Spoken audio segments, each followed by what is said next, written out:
আরো ভয়ঙ্কর কতগুলো তথ্য উঠে আসছে এই আরজিকর কাণ্ডের পরিপ্রেক্ষিতে, যেগুলো শিহরণ জাগানোর মতো এবং দুশ্চিন্তা বাড়ানোর মতো।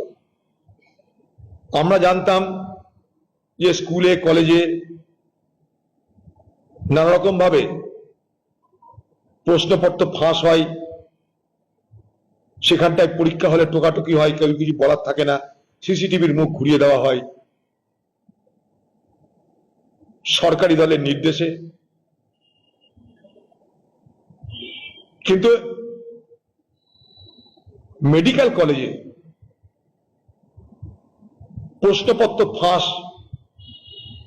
প্রশ্নের বিনিময়ে উত্তরপত্র, সেগুলো যে পয়সার বিনিময়ে পাওয়া যায়, পয়সার বিনিময়ে যে ডাক্তার হওয়া যায়, পয়সার বিনিময়ে বেশি নম্বর পাওয়া যায়, পয়সার বিনিময়ে ডিগ্রি পাওয়া যায়, ডাক্তারের ডিগ্রি, এটা ভেবে আমার ভয় লাগছে, আতঙ্কিত হচ্ছে।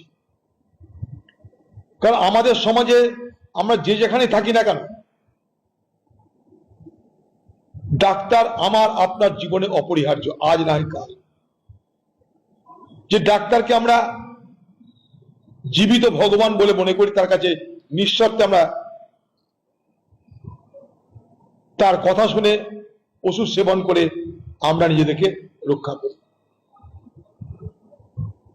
সেই ডাক্তার কুল আগামী দিনে যারা ডাক্তার হবে, তারা যদি পড়াশোনা না করে পয়সার বিনিময়ে ডিগ্রি হাসিল করে ডাক্তার হয়, চেম্বার খুলে বসে, আমরা কোথায় যাব? এমনিতেই বাংলা থেকে হাজার হাজার লক্ষ লক্ষ রোগী তারা চিকিৎসার জন্য দক্ষিণ ভারত,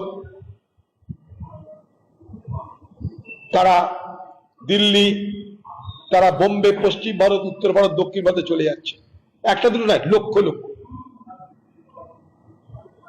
এরপরে এ বাংলার ডাক্তারদেরকে মানুষ চিকিৎসার জন্য দেখাতে ভয় পাবে যখন এই ধরনের ঘটনার কথা সামনে আসছে। আমি এ কথা বলছি না যে যারা আজকে ডাক্তার সবাই ঘুষের বিনিময়ে ডাক্তার হয়েছে, কথা একবারও বলবো না। কিন্তু যে তথ্য উঠে আসছে সেটা ভয়ের তথ্য, ভয়ঙ্কর তথ্য।